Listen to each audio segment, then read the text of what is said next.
Welcome to Bonehead Weekly. This is Joe, just doing a quick intro. This is part 2 of Todd Farmer, and Todd Farmer is going to talk about morality in cinema, morality in pop culture. Where did we go wrong? I've got a cat down here who just won't shut up, but she's quiet for a second for me to do this quick intro.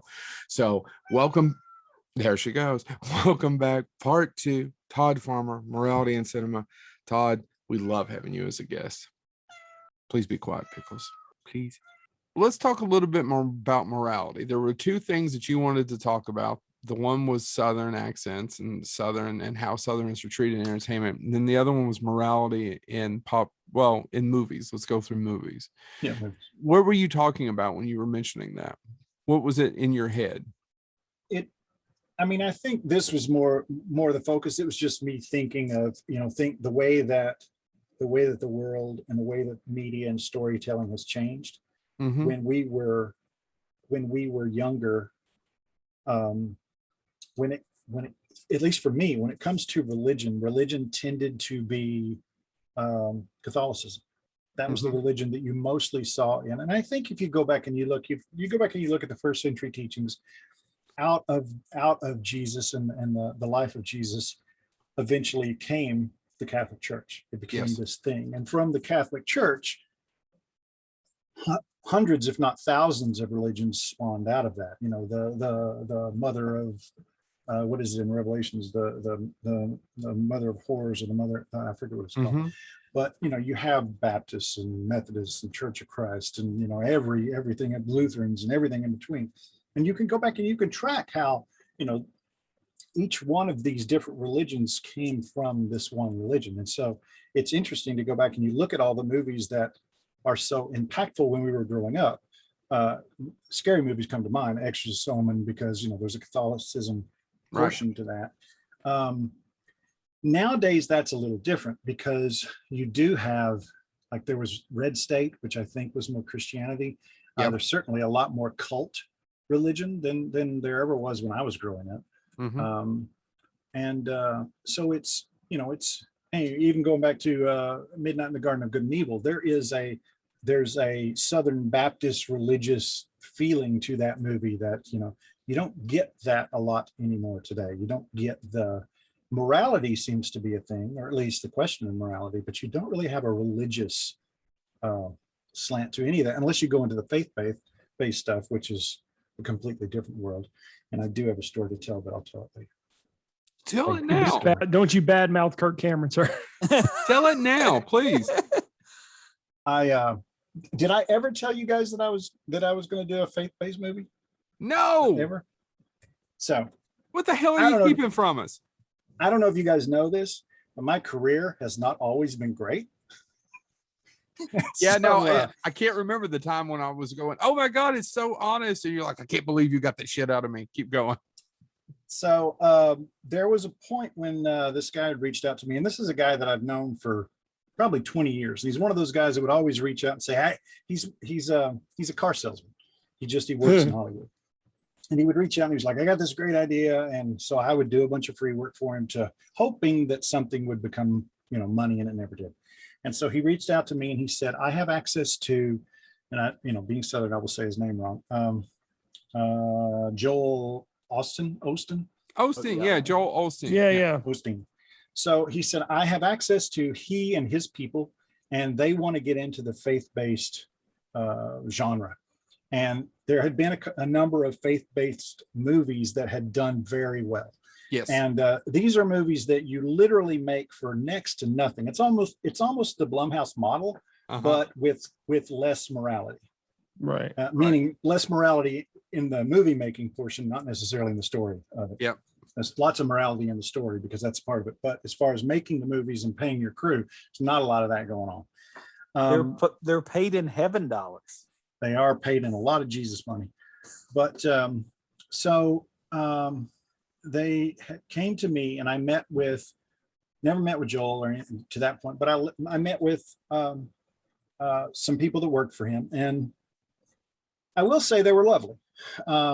They were wonderful to work with. They were very polite, very sweet.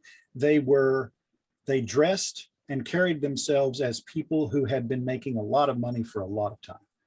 And Not that there's anything wrong with that.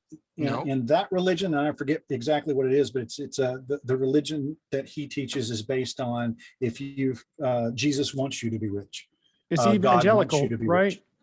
Well, Yeah. I think evangelical is a whole point of so that's a hard definition, Chad. Todd, you jump in. You're right. You're right. But it's kind of the evangelical movement is more of, as far as you have to be born again. A lot of what we see today as far as the very strict reading of the scriptures. And I think there's more to it. And I don't think I'm doing there doesn't seem to be any strictness to any of it. I mean, you can be, right. I mean, what's interesting about it is certainly they were not, they didn't frown upon homosexuality, but they wouldn't publicly embrace it, if that makes sense. Right. But at the same time, it wasn't like Baptist, it was non-denominational. It was that sort of belief system. And anyway, the approach to me was they came to me and said, we want to do a story about a rock and roll band that makes a deal with the devil, but they just don't know it. It's one of those things where, they're playing with a Ouija board and they, all these things happen. And then suddenly they find success and the Antichrist and, all these different things. And so they've come to me about this. And then one of the people involved said, maybe there's an exorcism and, possession. And so I actually really like the idea because I read when I was in the Christian, I don't know if you guys have read Peretti, I forget his first name, but he wrote a bunch of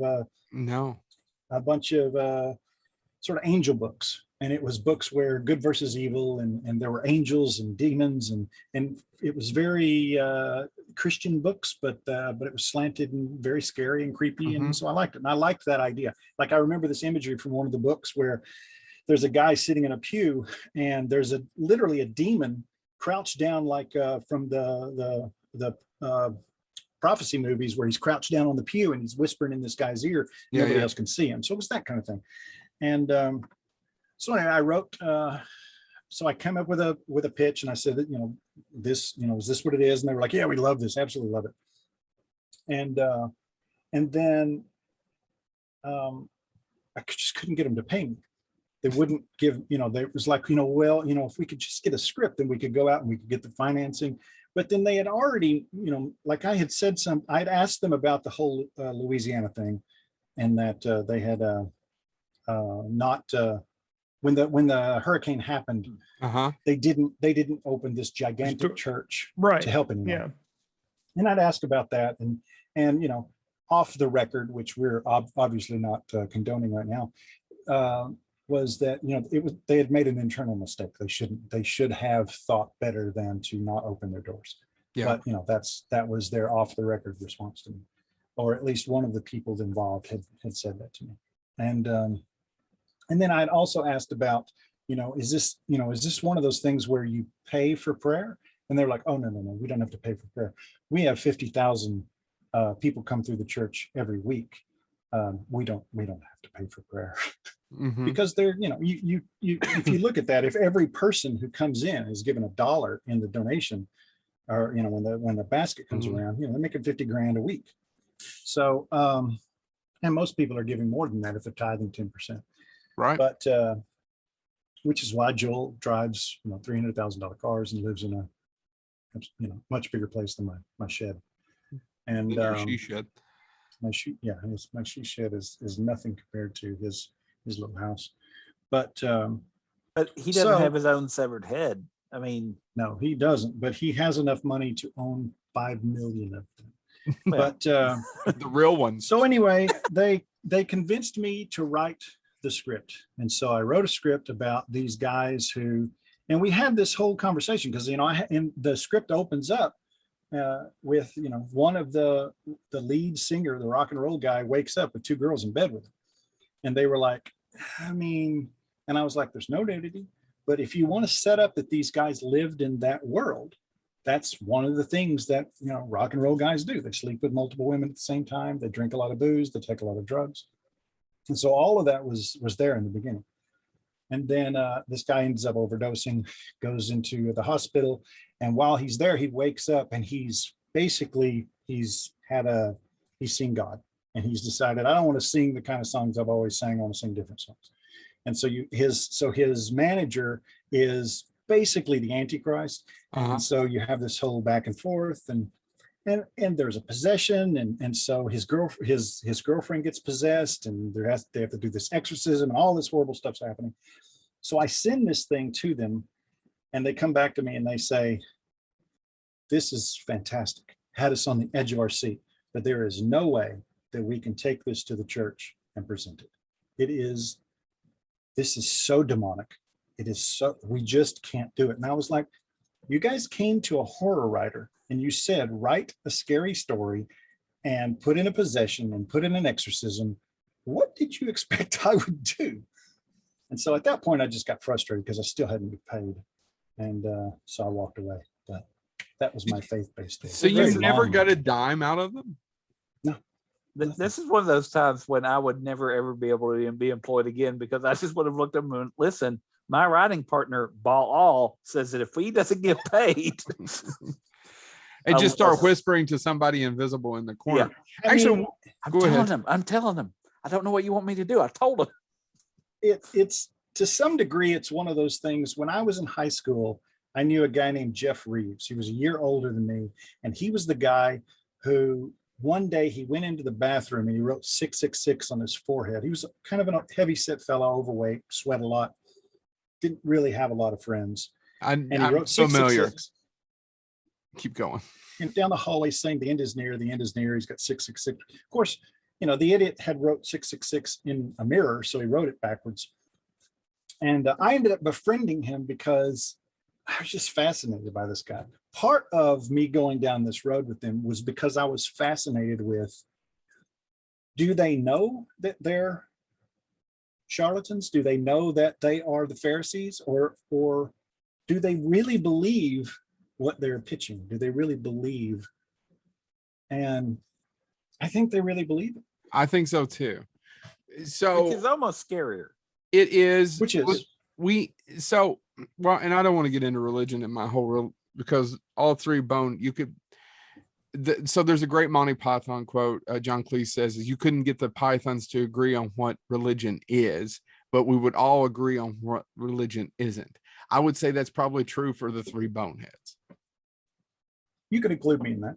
Or four of us. That we could say none of us would come together on what religion or maybe spirituality is, but we probably all three agree completely, and now four on what it isn't.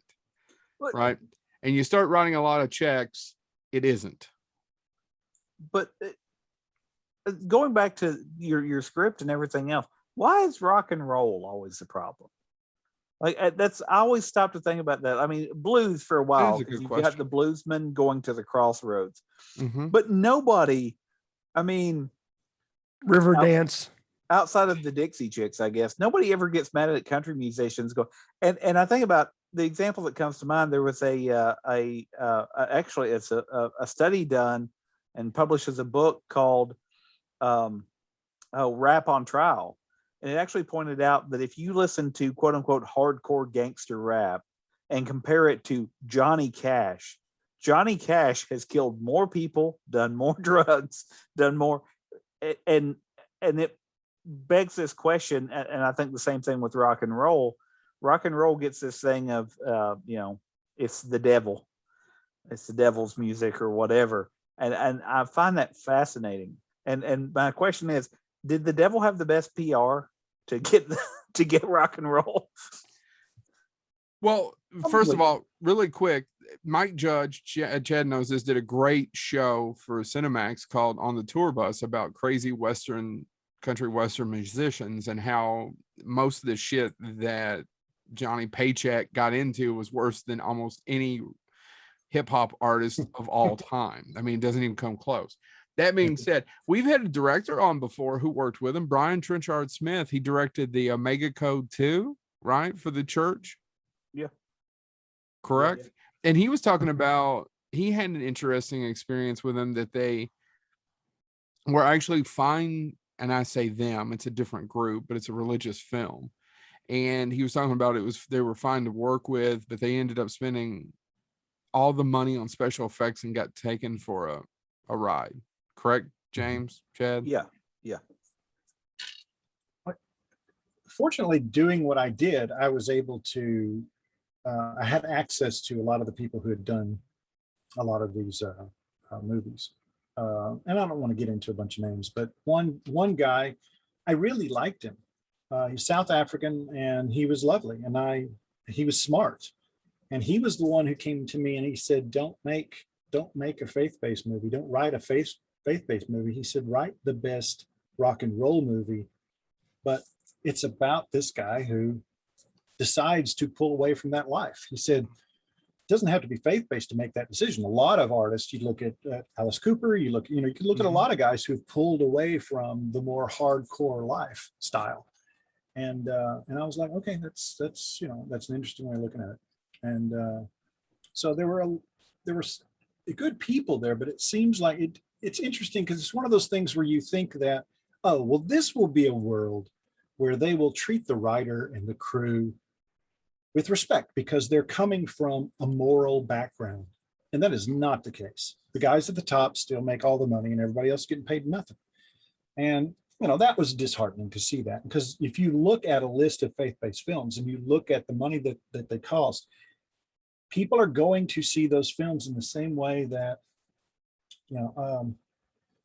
same way that Trump supporters would spend money on merchandising, the same way that Biden supporters would spend, money on merchandising. Anyone who is, a follower of a certain sports team, they're going to buy sports jerseys and sports shirts. And so it's that sort of thing. And it's very, like I mentioned to a Lyft or Uber driver that I was doing this sort of movie, and he was like, we only watch faith-based movies. So if I know it's coming out, this is what we'll see. We don't watch any other movies. I was like, okay. He said, and our whole church does it. And I forget what Lakewood, I think, is Joel's church. They show movies at Lakewood, like they showed Dora the Explorer there. So to a studio, you've got a congregation of 50,000 people. That's a big night. And so studios make deals with these guys so that they play movies, and it's not a bad gig. That's fascinating. And I'm assuming, so you see all these, like Kirk Cameron's Left Behind Part 15. A lot of these movies already have the built-in audience. They don't have to spend any of the promotion. They're not spending any of the advertising that Warner Brothers is spending on X, Y, and Z, right? No. So you're cutting P&A completely out. Yeah. You don't have that cost at all. It's fascinating. I never thought of it that way.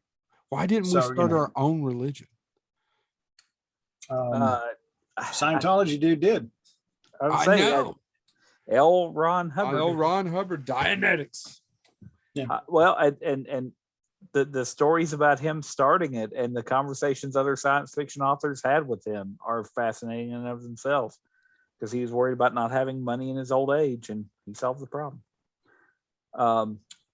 But it's fascinating to me to just think about, what, and the other side about what parts of religion make it into film, and things like that. I was thinking the other day, Wayne Barlow wrote the book God's Demon, and I don't know if it'll ever be made into a film, but one of the things that I found fascinating about that novel is that he goes back and he name checks all these other really devils and demons that are mentioned in the Bible that never get any of the airtime, like the Abaddon of the pit and all these other ones. And it made me think about it. I wonder if Abaddon's sitting somewhere going, I got to get a better agent. I'm not getting the good press. Lucifer gets all the press, and I'm working here. I got the pit. Well, religion and morality are two separate things. So I'm curious, Todd, what is a good example of a good moral film to you, with a good moral center, with a lesson to be taught? I mean, Shrek. I mean, Shrek's a movie about, not judging someone by, how they look. Yeah. That's, to me, those sort of movies have more impact.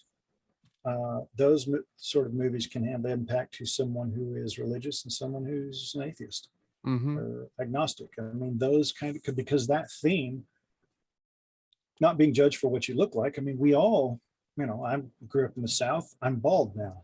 I What? started losing my hair when I was young-ish. I was judged for that. When I was in high school, I had a bigger dick than everybody else, and that was You problematic. had to throw that So shit out a there. lot of times Had you to get throw it judged. out there. Well, look, it was been difficult for me. Is it? Because let me tell you, buddy, this big stomach, nothing grows in the shade. Once again, what is the film Student Bodies, where the attractive woman takes the handicap parking spot and they look at her and she goes, sometimes being beautiful can be its own handicap. She walks off. Yeah, I know that. Probably true. So, okay, Shrek. Chad, what's a movie that's really moral to you? Has a good moral message? Come back to me. James? A good moral message. Oh man, that's Hold on. Here's a kiss ass thing. You guys ever see that My Bloody Valentine 3D? There's a lot of morality there. You shouldn't go fuck around with a guy with a pickaxe. Honestly, I don't know. I've got nothing. I was just trying to make a joke. You with could have Todd. gone, don't play in caves. We'll come back to that because I would totally argue that both that and Drive Angry are moral. Well, you come back to it in a second. I was about to say, honestly, what I was thinking about is films that to me have, because a big part of morality to me is taking care of people. And so I would agree. Drive Angry. I was actually thinking like Addams Family, all of that stuff. Those are people that watch out for other people. I mean, sometimes in unique ways, but this idea of being a protector of people who need protected is a form of morality. Now, knowing when to quit being protective and let people make their own choices is also part of the challenge there. But I think about those movies, and I also automatically thought of, Star Trek II, The Wrath of Khan, for the line, the needs of the many outweigh the needs of the few. So there you go. Or the one. What's that? Yeah. What's what, Todd? No, you said it. That's good. Oh yeah, or the one. Well, one that I think gets a lot of shit. It doesn't as much now because it's just a cultural institution. But The Simpsons, Homer's always trying to keep the family together. Marge is always trying to keep the family together. Mm-hmm. What was that? I don't know. James already. So why would Drive Angry be the perfect moral film? I think it goes back to, it starts with Jason X. I don't know why this is. I couldn't even begin to tell you why I got on this, but and this is a guy who grew up with a giant satellite dish in the yard and ran across porn one and a big penis. You say, yeah. You say, Because it's so close to that satellite. I'll send you the pic. I have to send both of them so you get it all in there. I did send you a dick pic the other day. Remember? You sent me 2 dick pics. I sent you 2 dick pics. We're not going to explain that. We're just going to leave it alone for people to hear later. For anybody who's getting all turned on, it was flaccid, so it wasn't. Well, Richard Nixon could be flaccid from time to time. From time to time. But when I had the opportunity to write Jason X, having grown up watching horror, what I despised, and I don't know why, but what I despised was the gratuitous nudity. I didn't like the shower scene. I didn't like suddenly she comes in, she takes her shirt off and she takes a shower and then she gets out and the movie continues. I don't know why I didn't like it. I felt embarrassed by it. I felt embarrassed for her. I love tits. I love ass. I love all the stuff that's on the other side. I always have. But it just felt rapey to me. It felt wrong. And so I didn't write it into Jason X. And so it was, and I know that it was never brought up to me. It was never like, oh, well, there's no nudity in here. I mean, I had sort of an S&M scene. I had all this stuff, but nobody was naked.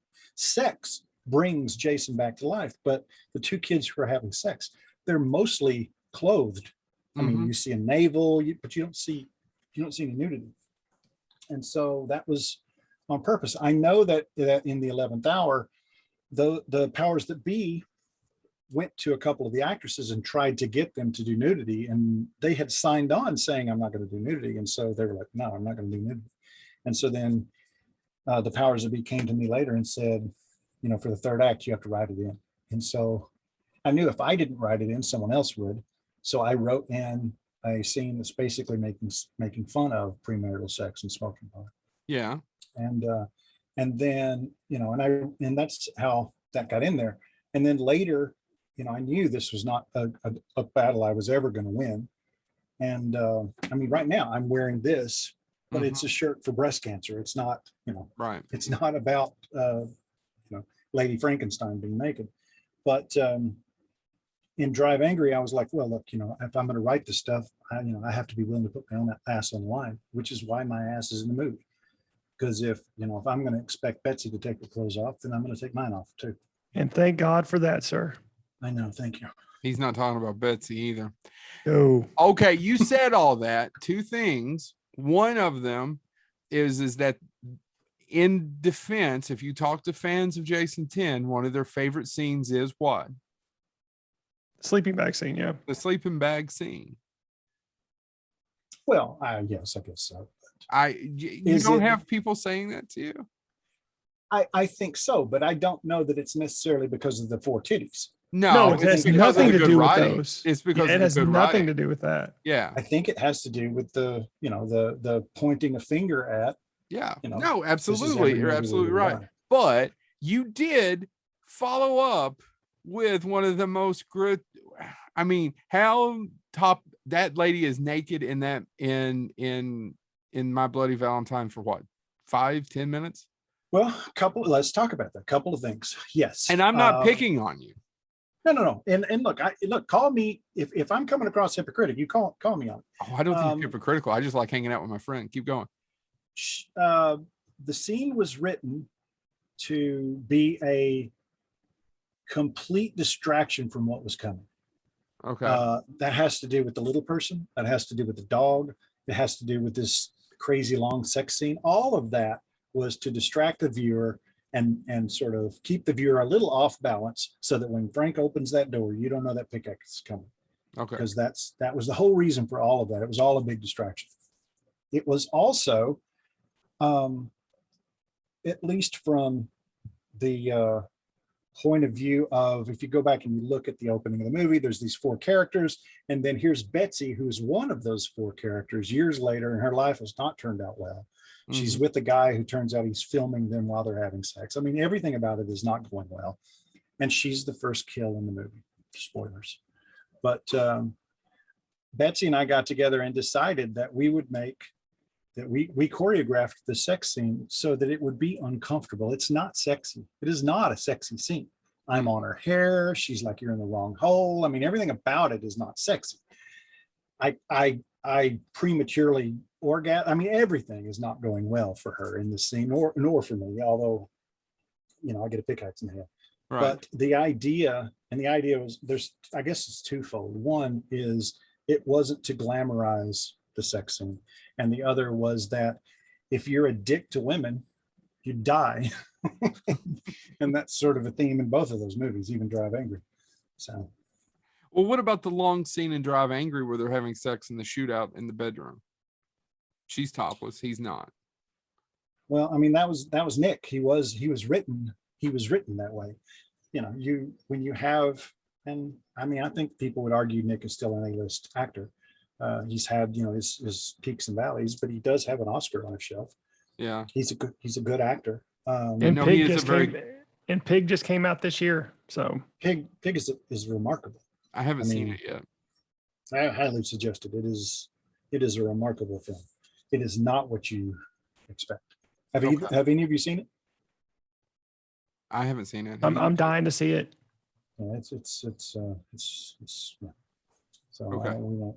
But yeah, I mean, Nick, like the day before we shot, a couple of days before we shot, Nick said, I'm not going to take my clothes off. And it wasn't that.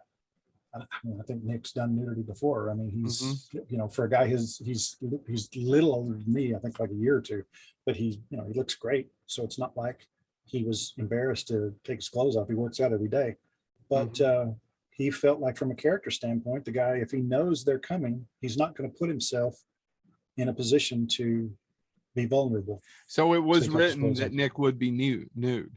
Yeah. I mean, it was never even a question that he wouldn't be. So when he said, I'm not going to take my clothes off, it was an issue because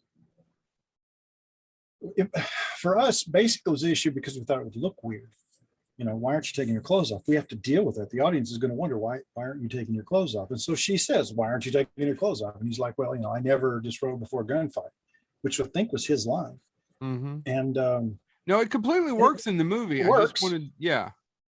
But you know, it wasn't written that way. It was written so that they would be like, if you look at the scene before that, you have Amber Heard, who is getting her toenails painted by a completely naked busboy. So I mean, that reverses that whole cliche, which is normally she would be the naked one and he would be standing there fully clothed. Yeah. And so that was all on purpose to, you know, give back is the right term, but it was for whatever reason, this has always been a thing for me. And I mean, I remember someone once asked, you know, was there someone abused in your family? And I was like, no, not that I know of. It's just something that always bugged me when I saw it. It didn't make any, I was always embarrassed for the actress.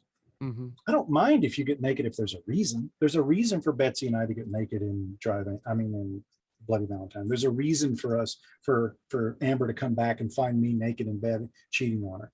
But you know, to have the shower scene where you just take your top off, that I don't get. Never have understood. I was gonna say it's interesting because as a Star Trek geek, one of the things that blew up again on Twitter was they did an episode of Lower Decks, the animated series, where it goes back to them getting exposed to the thing that makes them lose inhibition, which was done in the original series, it's done in the Next Generation. But they do a scene where there's two nude male characters and they blur everything out.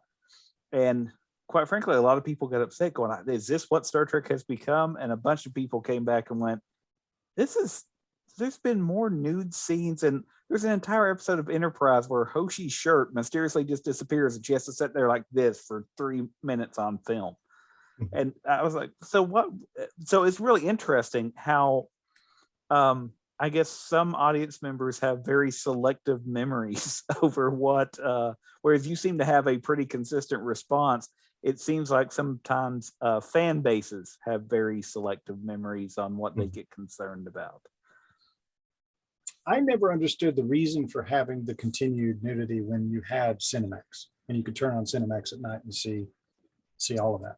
I mean, it seemed, I understood it when it was in the 70s and 80s. Yeah. I understand that because, you know, when you were growing up, that was your only access to, you know, what was not fair about it is it was just the female body. It was, you know, why didn't we get some ass and dick from the dudes? Are we not desirable as well? Because they didn't like me. Thanks for bringing it up, Todd. They didn't I'm saying, actually, you were talking about that, and automatically my mind went to Logan's Run. That probably says more about me than it should. Well, I mean, she's a beautiful young lady in that movie. Yeah. I'm curious, and what scene have you written that got cut that bothered you the most? I know you had, you know, Jason 10 didn't come out the way you wanted it to, the way you envisioned it, because it was going to be aliens with Jason. That was more tone than it wasn't about something getting cut. It was more tonally. When I was younger, I wanted Jason X to be taken more seriously, which is silly. It's the 10th movie in a franchise. Who the hell is going to take it seriously or even want to take it seriously other than the young, naive screenwriter? Yeah. But, you know, I wanted it to, I loved Alien. I loved Aliens. I wanted it to be taken that seriously because I thought if you did that, it could be scary. And we didn't do that at all. I don't think Bloody Valentine really didn't have anything cut out of it, really. There was one scene that was written when we started doing the 3D, we went over budget. Not over budget, the budget got bigger. And when the budget got bigger, the original screenwriter had he got paid nothing in the beginning, but when it came time to, the budget kept getting bigger and bigger, and so he ended up getting a huge bonus. And so we had to write a scene out of the movie because we didn't have the money to film that scene anymore because we had to pay him an additional $300,000. Yeah. And so I think I told you guys I only got $40,000 to write that movie because we were in the middle of a strike, and they just wouldn't, you know, all they would do was give me the scale of, you know, nothing else. And so, you know, I'm rewriting the screenplay to take the scene out so that we can pay the original writer $300,000 or $200,000 or whatever it was. Felt a little unfair since I was doing that for free. Screenwriters Guild, bud. Some of those it was rules and all regulations. legit. I mean, it was all in the fair. But no, I can't remember anything. Like, I've had a lot of stuff that didn't get made. I wish I got made, but I don't think I've ever lost any scenes that. Well, I'm trying to remember. Did we talk? We talked about a lot of stuff that didn't get made, but I don't know that I particularly asked you the one that kept you up. The one that didn't get me made that kept me up? Yeah, that kind of, damn, I have a hard time letting that go. Because you have to have thick skin. We've talked about the thick skin. We talked about the screenwriting trade on our first episode. We talked about a lot of the highs and lows that you went through, but I don't remember asking you specifically, and gentlemen, please correct me, but I don't remember asking you, is there the one that, just, oh shit, I just can't get past it? I mean, Halloween 3D was always that one, because that was Halloween was one of those movies that I grew up, that was a part of me. And so to have made a Halloween movie would have been nice. And so then to see, all these different Halloween movies coming out, you certainly would have liked to have been in that world. Same thing with, Hellraiser, now Hellraiser's, getting a reboot. Yeah. We went down that road. Went down that road with Fichtner. And didn't happen. I didn't know Fichtner was going to be in it. Yeah, it was going to be Fichtner was the lead. He was in the original concept. It was Fichtner and his wife, and Fichtner was a bomb. He was the guy who takes bombs apart. Yeah, one of those guys, and there's an explosion and people get killed, and this sort of opens the world of the underworld to him. And so he starts chasing this rabbit down the hole. Okay. And then the Weinsteins came back and said they wanted it to be a little younger. So instead of being about a husband and wife, they wanted it to be about this guy and his daughter. So we rewrote it again. Now this was just outline, and we got paid a fortune for just the outlines. And that's because in Halloween 3D, they tried not to pay us. So when we ended up doing Hellraiser, we front loaded it. You told me about that. Yeah. Yeah. And so then there was a third version because Final Destination had come out, and it was Fichtner and a bunch of teenagers. Mm-hmm. And so, I think, it wasn't a remake of Clive's movie. It was Clive's movie existed over here, and our movie took place over here. It was a reboot. That's kind of what I like about the Fede Alvarez Evil Dead that I compliment all the time. That I agree. I love it because everybody goes, it's clearly not a remake. Fede even said if it had been made in the 80s, they used to call them sequels. I mean, Mina is sitting on the Delta 88 at the opening of the movie. I mean, this is clearly takes place in this world. It's just over here. Yeah. And that's what's so smart about it. And I like that. Yeah, I do too.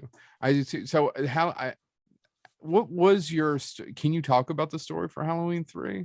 You want to give a brief one? Yeah.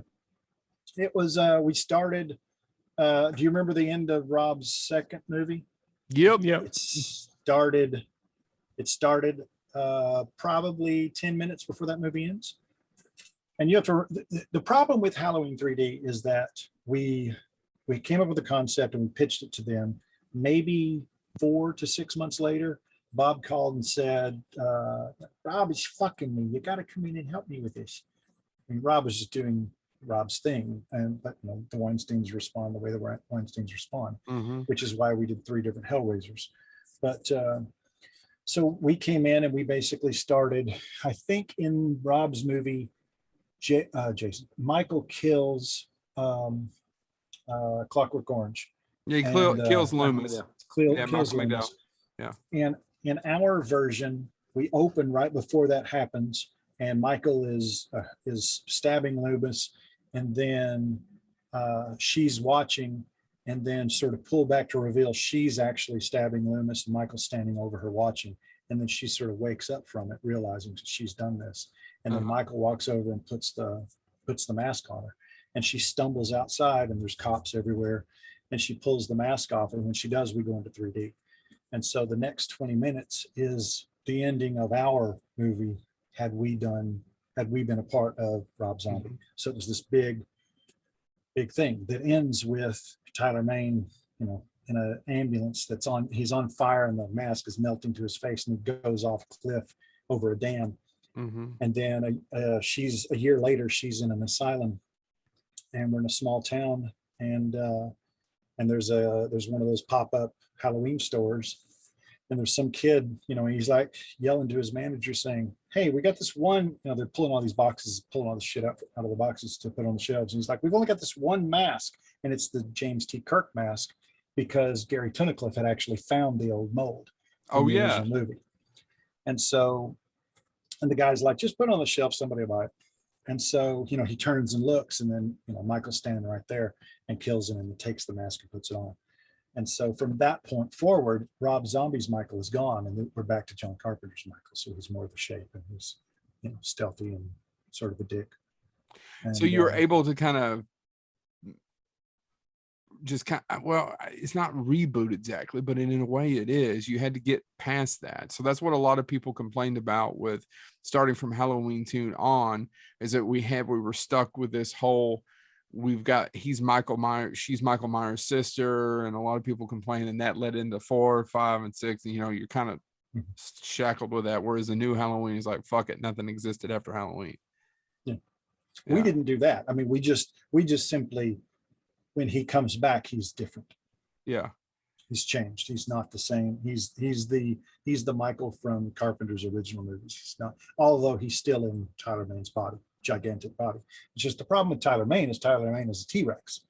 And so that's a different movie. I mean, if you're in your house and Tyler wants to come into your house, he's coming in your house. No, it doesn't matter what you do. I've run panels for him at Scarefest more than once, and he towers over me, and I'm 6'1", and you guys are 6'2", 6'3", right, Jeff? Yeah, he is. He's a monster. Yeah. I would not want to just, if I had to pick out of a lineup people that I would like to fight, he would not be in my top 5 that I'd want to fight. We're running almost in 2 hours. I suppose we should start wrapping it up. What do we want to talk about before we end this? Todd, what do you want to talk about before you go? All right. Sorry, James, go ahead. No, I was going to say, you talked about some of the stuff that got away. If you had an opportunity to pitch a movie for maybe an ongoing franchise that you've never worked on or never had an opportunity even to pitch for, what would be something you would like to pitch? What would be an existing, like you said, something that may be on its 4th or 5th movie? What would you like to pitch that might be a franchise going forward? That is an excellent question. I'm actually working. That is a franchise I've never worked on. And so it'll be interesting because it has the possibility to have several different movies. So we'll see what happens. But as far as what I wanted to work on, you mean something that hasn't been done? Yeah, just anything that, something that, anything that's something you haven't done, something. I mean, you talked about you loving Halloween, and but I think that's true for a lot of people in the business, that Halloween tends to be one of their favorite horror films. Well, I mean, it's interesting just looking behind you. Darkman would be something. I think they're rebooting Darkman, right? Didn't I hear that? They talk about it all the time. Darkman's one of those special little things that probably should have never existed, and wouldn't have existed probably without Batman, the failure of Sam Raimi trying to make was it the Shadow? The Shadow. He couldn't get the rights, and it just happened. I don't know that Darkman gets greenlit today. Probably not. Well, I don't know. Maybe on Netflix, it'd be a limited series. It would not be a movie from Universal. Like there's R-rated movie. There's 2 things I'm working on right now. One is a remake, loosely based remake of a slasher. The other is a TV version of a scary movie, and both of them, like Patrick and I are also working on something that was written a long time ago, and it will be an original movie. It'll be a movie that, it's based on something we actually came up with. and that will probably not Are you be very good. Like, not that it won't be very good. It probably won't be seen. It won't are be you very giving good as far as are you box giving Bonehead the exclusive on what the new I'm always giving you the exclusive. We've already talked about this. you will off the record when we talk later, but I do appreciate it. We love our conversations after this is over. And in our defense, we haven't leaked the damn thing. So No, that's true. Yeah. I don't even remember what I've told you, but don't tell me right now because I see the recording. no. I can't believe you're going to be making the next James Bond movie, and you already know who the We cast is going to truly be. survive on word That of would be- mouth and goodwill. That would be fun, wouldn't it? What, the next James Bond film? Honestly, that's one of the things that because By the way, Screw Wheel, he's an asshole. I was talking about I'm introducing my son to James Bond over time, and I started him with Connery, and then we went back and actually we did Casino Royale, and I did a couple of Connery films. But I'm having a hard time because, and I'm blanking on which movie it is, but the movie that introduces the voodoo character that dies and comes back, and he said, well, is he in any of the later movies? And I'm like, you would think he would be, but no, he never. He ends the movie on the back of the train as the train's pulling away, and you see him just sitting there, and then you never see him again. That's the end of. And I was like, allegedly they had plans to do something with him, but never did. Well, it's considered blaxploitation now, I think, but it's one of my favorite. It's absolutely one of my favorite movies because it's unnervingly creepy. Yeah, It's the best Roger Moore one. It's certainly the best Roger Moore, without a doubt. And everyone, and what's his name just passed away. Sean Connery. Kato. Yafet Kotta. Yeah. He passed away like last year, right? Uh-huh. And I mean, he was fantastic. He's one of my favorite Bond villains because he gets to play two different parts. Mm-hmm. So I mean, how amazing is that? Everything about it was just an unnerving scare. Even that opening, everything about it. And it has a redneck Southern sheriff. Oh shit, I forgot all about that. And he's in 2 movies. Yes, he comes back after that. Comes back. They bring him back, but they didn't bring back. Is that also the first appearance of Jaws? Is that the first appearance of Jaws? I don't Moonraker is the second. I know that. So yeah, it's definitely in Moonraker. And I should know this. Where does he? Yeah, is it Moonraker where he bites the cable? Yeah, that's Moonraker. Yeah. Because I have those collector cards because I'm a mature adult. I was like, ooh, I need those. That'll impress my wife. But that movie is frowned upon because the portrayal of Black people as bad guys? Well, never quite understood what the. It's very voodoo. I mean, it's really weird, and it's one of the things, like I said, that as I watch them all with my son, it's one of those things now where I'm like, you watch some of the 61, and watching Dr. No, I was like, that's not Bond when he's actually that suave. He drops his gun, he messes up, and then it's fun to watch my son have whiplash because near the end of the Connery era, he makes no mistakes. And then we jump back to Daniel Craig and he's mad all the time. And I was like, you had a Bond for every age. But going back to that, that one stuck out to my mind as a kid because when I was young, horror movies scared me to death. And that was like the peak of Bond horror in some ways because you did have all the voodoo. You did have, and it was Bond though, so I could handle that for some reason. But yeah, I mean, it's funny because I don't hear too many people. I think Bond gets a lot of the older Bond films get also obviously some smack for their treatment of women. And Connery himself has come out to say it's okay to smack a woman around every now and then. He says it was taken out of context. Of course, he doesn't say anything now he's dead.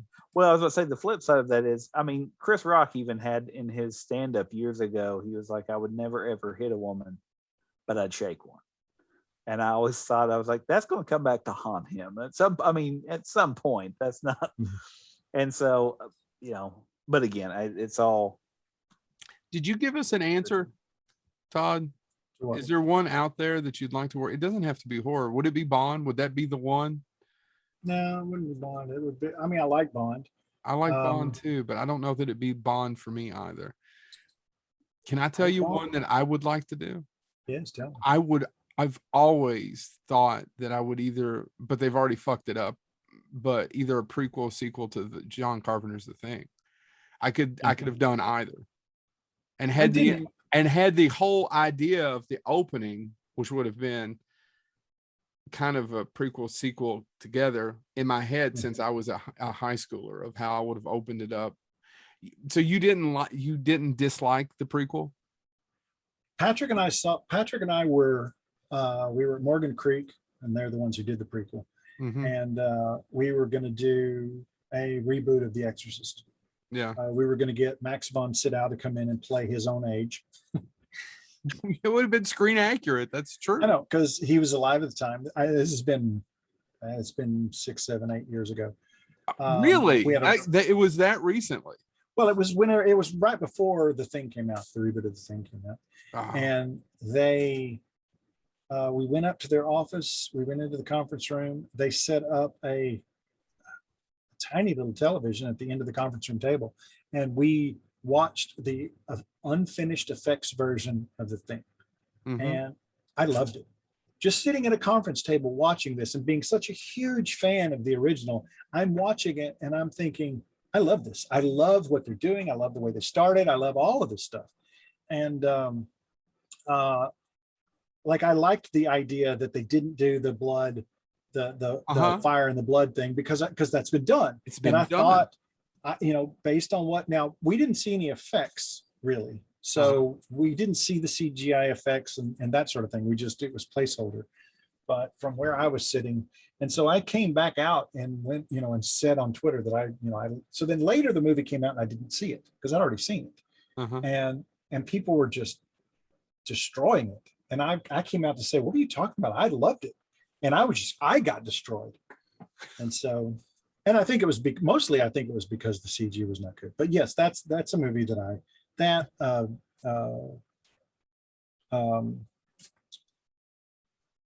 Big Trouble in Little China.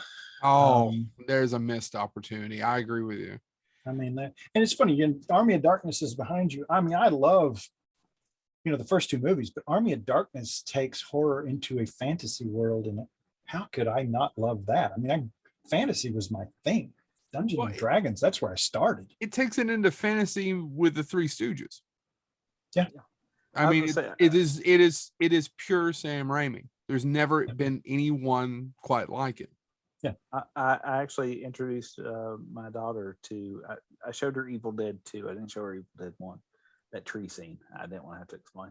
But anyway. Well, there's technically a tree scene in Evil Dead 2. It just doesn't do the same. It's very different though. It's very different. Anyway, but I showed her Evil Dead 2 and I said, you need to watch Army of Darkness now. And she said, I don't know.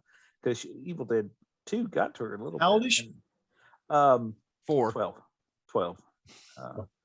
So I'm probably, depending on who you are, and for some people how religious you are, I'm either a good father or a terrible father. Yeah, of course. But no, she because she does plays and stuff, and so and she wanted to watch some Halloween movies, and I was like, well, I don't want to show her The Exorcist because I can't pay those therapy bills. So we did Army of Darkness, and she goes, this is way different than Evil Dead 2, Dad. And I said, yeah, absolutely. It's comedy. It's a different world. Yeah, and it works out well. Yeah, and it's I mean, and obviously I love both those films, but they're very different films and they're fun to play around with. This reminds me that I really need to change the posters out every once in a while, because there's a whole wall here, all the way down here, all the way around that there's just only ever see these ones. I probably should not that anybody cares or is paying that much attention. Actually, what you need to do is rotate them randomly. Yeah. Okay, Todd, what were you going to say? I was going to say my favorite movies are not easily defined. Big Trouble in Little China is a hard movie to define. Is it horror? Is it comedy? It's all those things. Army of Darkness, same thing. Any of those movies that you could say that about Blade Runner, you can say it about, and truth be told, all of those movies failed. The Thing failed because is it a sci-fi movie? Is it a horror movie? It's hard to know. Came out within 2 weeks of E.T. Yeah. And so that said, I turned around and I made Drive Angry. And Drive Angry, is it horror? Is it, is it cult? Is it, what is it? What is it? And it failed. So it's sad that my favorite movies are movies that break the rules and break the genre and just go out there and tell a weird story. Those are my favorite movies, and those don't tend to do well. They tend to stand the test of time because obviously, you know, Big Trouble in Little China, I think is getting remade, right? I mean, Well, that was announced ages Dwayne the ago. Rock, Well, the Rock was Yeah, it going was to supposed to be remake The it a Rock. few years ago. Yeah, The Rock's been tied to it for several years. Yeah. But they bring out a Carpenter film all the time. And by the way, the one I always think is easily remade is Escape from New York that they haven't done. So speaking though of your interest in films that are hard to define, what you're leading up to is you're going to tell us that we'll soon be seeing Todd Farmer's Arsenic and Old Lace. Is that where we're going? I played a cop in that in college. Oh, there you go. totally do it again. It all comes full circle. No, Arsenic right? and Old Lace. All Arsenic and right. Old Lace is one of my favorite films and shows that, and nobody seems to talk about it anymore. But I love it. It's been 2 hours we've kept you on here. Thank you so much. I hope you'll be back on. You're going to piss off our friend Mick Strawn, who's a producer. He's been on the most, and he's been one of our biggest supporters from the get-go. So I think if we get you on another time or two, gentlemen, will we beat Mick's record? Because we actually don't really have that many repeat customers. So I don't know why. We're charming. well, actually, I think is that we really don't go back after them. We're always lucky that we got that one leg. We wouldn't presume to call her up the next day. All right. Well, Did you guys have Patrick? Yeah. Have you You did never have listened to Patrick, right? it? Yeah, I think I have. I couldn't remember, but yes. You I should think I go have. back and listen to that because, for one, I his think memory is much better than yours. Oh, it's way better than mine. He's never had a drop of alcohol. It is a fantastic, lucid brain. By the way, I think I made some smart ass comment under something he posted the other day. I don't think he found it funny. I need to. He didn't. Where did you do it? On Twitter? Because I don't even think he looks at Twitter. I think it may have been Facebook, but it wasn't. It was me trying to be jet, and I don't think he got the. But it doesn't matter anyway. No, Patrick is one of our favorite guests, and I'll tell you, Patrick did. I really think we and Patrick should have got more play out of his episode because it was never intended, but he gave the absolute from beginning to end oral history of Curse, that werewolf film. And there was a couple of times somebody will be, I know we're waiting for this director's cut, and it's like, well, you just go here. The man edited every version of the movie. There are no director's cuts. It never existed. I mean, he has.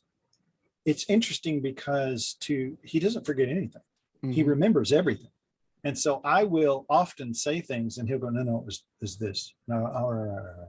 Like I'm very, like, I remember this quote about Stephen King saying that, all writers lie because it's what we do for a living. We lie for a living. And so sometimes when we're doing an interview, we remember things the way that we thought that they happened when they don't really happen that way. Patrick's not like that. I mean, he absolutely has it all cataloged and remembers it exactly as it happened.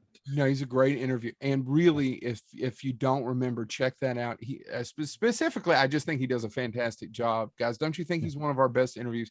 And like I said, I wish and some of it's selfish. Clearly, I would like for us to be slightly more popular, but every time I see, it's about every 6 months, 3 months, you see on social media, oh my God, Curse, we never got that. And it's like, it doesn't exist. Here, listen to Bonehead Weekly. It never happened. Wes Craven had no desire to do this movie. Yada yada. It's all explained right here by the man who was there from beginning to end. And Curse is one of those movies that I really, really had high hopes for because werewolves are one of my favorite creatures. And then did he talk to you guys about Kevin's original take? I'm sure he did. I haven't listened to it. It was by accident. I for some odd reason did not have it in my list of questions, and just naturally having a conversation, it came up and he just explained it all. But what was the original thing? Yeah. I don't remember it exactly. I have it somewhere on, but it was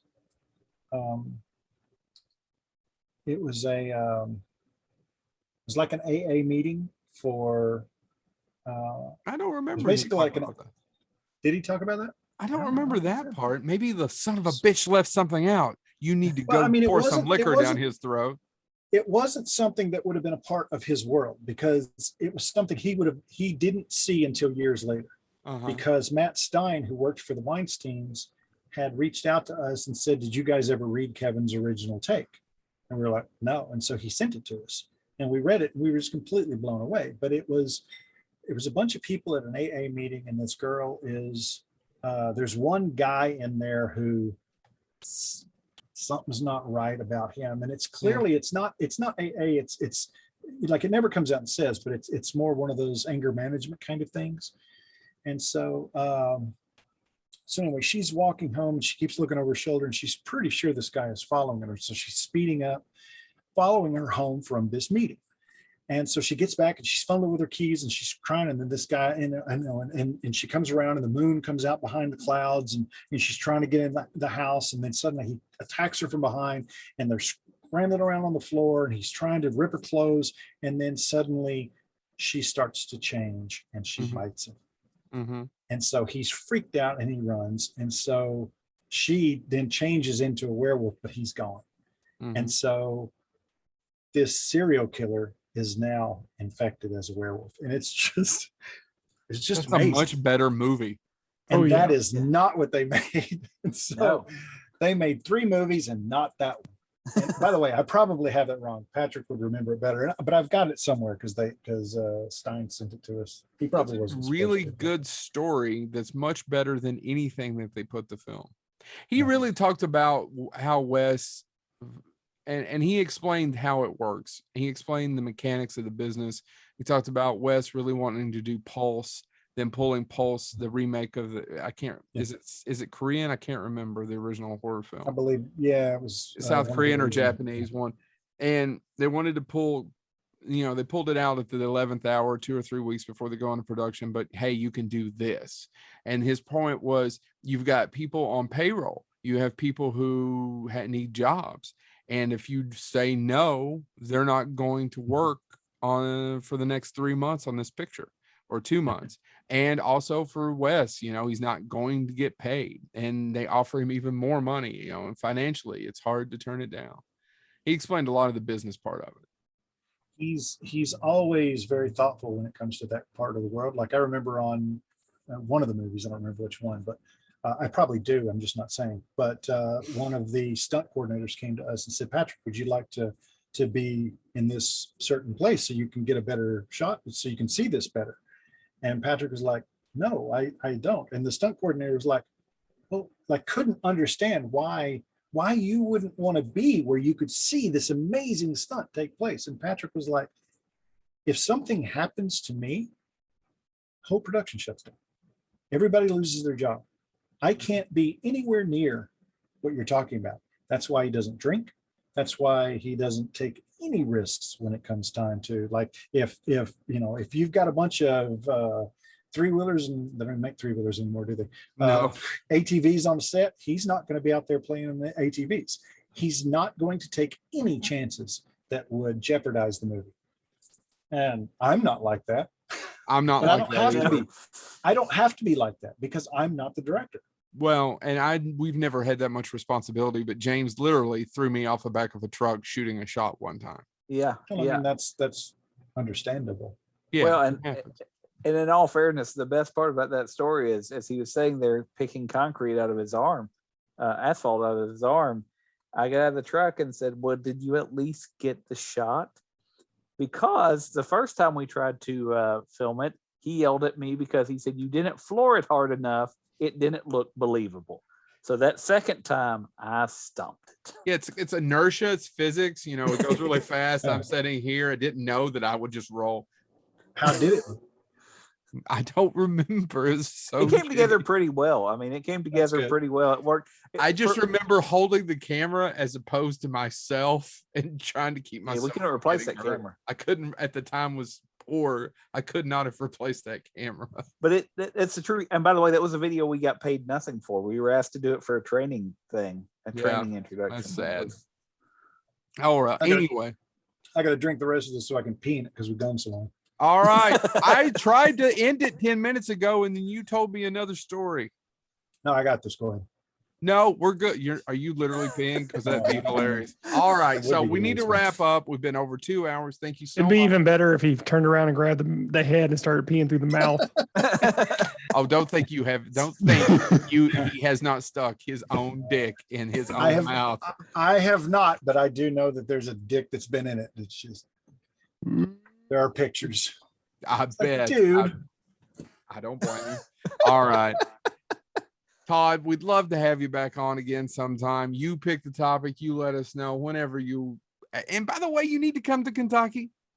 You have family here. We can arrange eventually. Yes. Well, that may also be. I mean, that may be why he doesn't come back. I mean, if it's anything exactly like something well, really, what I wanted to do is just kind of wave at his family, and then he can spend the weekend in Lexington, and we can go to all. Why can't I just bypass family and come to Lexington? Because I was actually trying to be nice, and I thought you may care, but I'd rather you just came to Lexington, stay at my place. We could go to the distilleries. Okay. You know, I don't drink anymore. By the way, it's not happy. I don't. All right. We've already talked about this. I was too Can good we at it. just go? Well, we can go eat. You got food. I don't want to go to a distillery. All I'm going to want to do is drink. Well, we don't have to eat. No, I meant we'll hang out. We'll go look. No, we have to eat. We die. You dumb fuck. This has been Bonehead Weekly. I'm going to push stop on the recording. Bastards. Thank you so much, Todd.